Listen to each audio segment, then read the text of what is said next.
తండ్రికి ఎంతగా భయపడతారంటే, చివరికి వాళ్ళుండే ప్లేస్ నుంచి బెంగుళూరు వరకు వెళ్ళిపోవాల్సొస్తుంది. అంటే ట్రావెల్ చేసింది వేరే దాని కోసమైనా గానీ, ఓవరాల్‌గా అయితే మాత్రం తండ్రికి భయపడి ఇద్దరు పిల్లలు గూడా వెళ్ళిపోతారనమాట. ఇంతకీ ఆ పిల్లలెవరు అంటే, ఒకరు మనకి 'దళపతి విజయ్' గారి 'లియో' మూవీలో పాపగా నటించింది గదా! ఆ పాప. అలాగే ఈ కుర్రోడు మీకు చాలా సినిమాల్లో కనబడుతూనే ఉంటాడు. మనకి 'మాస్టర్' మూవీ గాని, ఇంకా చాలా సినిమాల్లో అయితే ఉంటాడనమాట. సో, మరి అంత దూరం ఎందుకు వెళ్ళాల్సి వచ్చింది? అసలు కాన్సెప్ట్ ఏంటి? అనేదే వెబ్ సీరీస్‌గా తీసుకెళ్లారు. ఇంతకీ పేరేంటి అనుకుంటే గనక 'పారాషూట్' అండి. సో, చాలా ఇంట్రెస్టింగ్‌గా తీసుకెళ్లారని జెప్పొచ్చు. ఓవరాల్‌గా అయితే మాత్రం ఫ్యామిలీ అంతా కూర్చొని చూడొచ్చు. అలా అయితే ఉంటుంది ఈ వెబ్ సీరీస్. అలాగే అసలు అక్కడి వరకు ఎలా వెళ్ళగలిగారు? అలాగే మరి పోలీసులకి, వీళ్ళకి మధ్య అసలేం జరిగింది? ఇదంతా గూడా చాలా డిఫరెంట్‌గా తీసుకెళ్లారు. అసలు కాన్సెప్ట్ ఏంటి అంటే గనక, ఇద్దరు పిల్లలుంటారండి. ఒక అన్న, ఒక చెల్లి. సో, వాళ్ళల్లో అన్న అయితే అంతగా చదవడనమాట. ఎప్పుడు ఆటలు, అల్లరి ఇలా ఉంటాడు. చెల్లేమో బాగా చదువుతూ ఉంటుంది. వాళ్ళ ఫాదర్‌గా నటించిందయితే గనక కిషోర్ గారు. అదేనండి చాలా మూవీస్‌లో పోలీస్ ఆఫీసర్‌గా నటించున్నారు.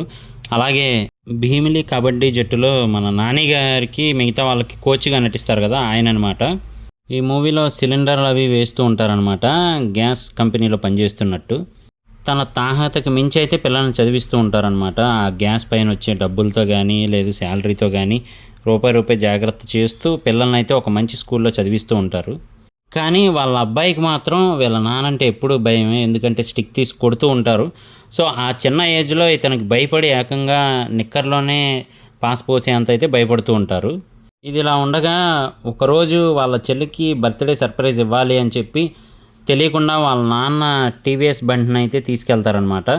అక్కడ అనుకోని సిచ్యువేషన్‌లో ఆ బండి పోవటము, ఆ బండిని ఎలాగైనా తిరిగి తీసుకురావాలి, లేకపోతే నాన్న చంపేస్తారు అని చెప్పైతే భయపడుతూ ఉంటాడనమాట. సో, ఆ భయంతోనే చివరికి కర్ణాటక దాకా వెళ్ళిపోతాడు అనుకోకుండా ఆ బాబు అయితే మాత్రం. ఆ బాబుతో పాటు వాళ్ళ చెల్లి కూడా. అలాగే వాళ్ళు మిస్ అయిన అదే ట్రక్‌లోనే సేమ్ ఒక కాస్ట్‌లీ బండిని పోలీసుల హ్యాండ్ ఓవర్‌లో ఉండగానే దొంగిలించి అయితే తీసుకెళ్ళిపోతారనమాట దొంగతనం చేసి. సో, మొత్తానికి ఆ పిల్లలు దొరికారా లేదా? మరి ఆ కాస్ట్‌లీ బండి అదంతా గూడా కేస్ సాల్వ్ అయిందా లేదా? అనేది స్టోరీగా తీసుకెళ్లారని చెప్పొచ్చు. బావుంటుంది. ఒకసారి చూడకపోతే మాత్రం చూడడానికి ట్రై చేయండి. అక్కడక్కడ స్లోగా అనిపిస్తుంది గానీ, ఓవరాల్‌గా అయితే మాత్రం వెబ్ సీరీస్ బావుంది. డిజ్నీ ప్లస్ హాట్‌స్టార్‌లో అయితే అవైలబుల్‌గా ఉందండి. సో, ఇది నా రివ్యూ మాత్రమే. చూసిన తర్వాత మీకేమనిపించిందనేది కింద కామెంట్ చేయడం మర్చిపోకండి. ఇలాంటి మరిన్ని రివ్యూస్ కోసం, లేటెస్ట్ అప్డేట్స్ కోసం మన ఛానల్ వెంటనే సబ్స్క్రైబ్ చేసుకోండి. నేను మీ ప్రసాద్. మళ్ళీ నెక్స్ట్ వీడియోలో కలుస్తాను. Love you all.